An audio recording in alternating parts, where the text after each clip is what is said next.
I am standing on the cracked sidewalk outside the new craft beer garden on Mercer and 3rd, the one with the fairy lights strung between the locust trees. My husband, Theo, is late again, and I am already 2 pints in. The air smells like yeast and charcoal from the food truck.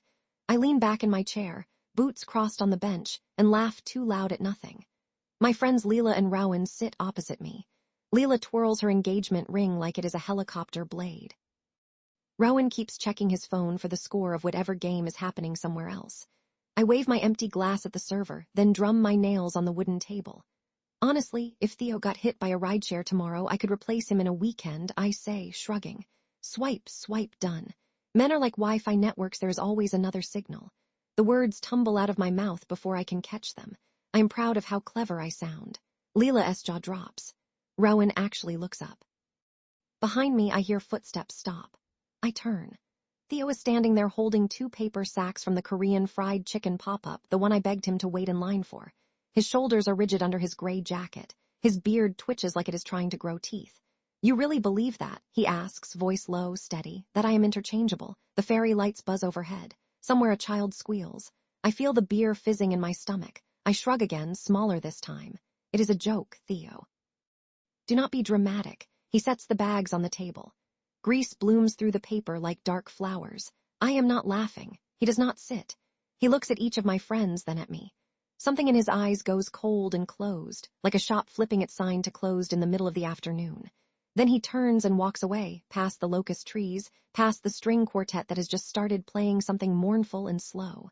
I call after him, but my voice is swallowed by the crowd. Leela reaches across the table and touches my wrist.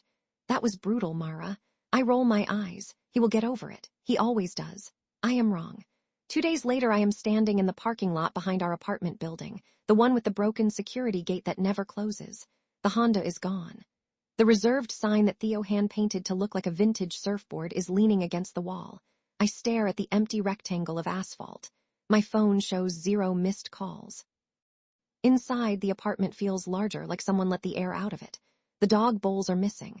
The leash hooks are empty. On the kitchen counter, the counter sits an envelope with my name in Theo's neat block letters. Inside, 1 key, 1 rent bill for the next 3 months, and a sticky note that reads, "You wanted space. Enjoy the square footage." I laugh, but it comes out strangled. I text him, "Where are you? This is childish." Then I add a crying emoji, delete it, add it back. No reply. I try calling, straight to voicemail. I scroll back through our last month of messages. Me demanding he pick up dry cleaning. Me complaining that he bought the wrong brand of oat milk.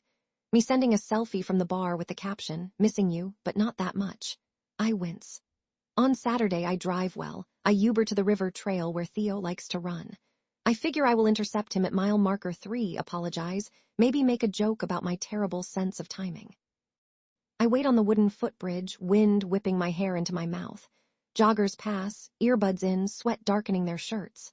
Theo never shows. I text Leela, "Have you seen Theo?" She replies, "He asked us not to tell you." Sorry. The bubble of 3 dots appears, then vanishes. The next week I am standing in the produce aisle of the co-op on 9th, squeezing avocados. My cart holds 1 sad bag of tortilla chips and a bottle of cheap wine. I spot Theo near the bulk bins, filling a paper bag with almonds. My heart does a stupid stutter. He's wearing the green Henley I gave him last Christmas, the one that brings out flecks of gold in his eyes. I push my cart fast, wheels wobbling. "Theo," I say, breathless, "can we talk?" He ties the bag, sets it gently in his basket. His face is calm, almost gentle. "I am listening. I miss you. I miss the dog. I miss your coffee in the morning." The words sound small, like coins dropped in a fountain. He nods. "I miss parts of us too.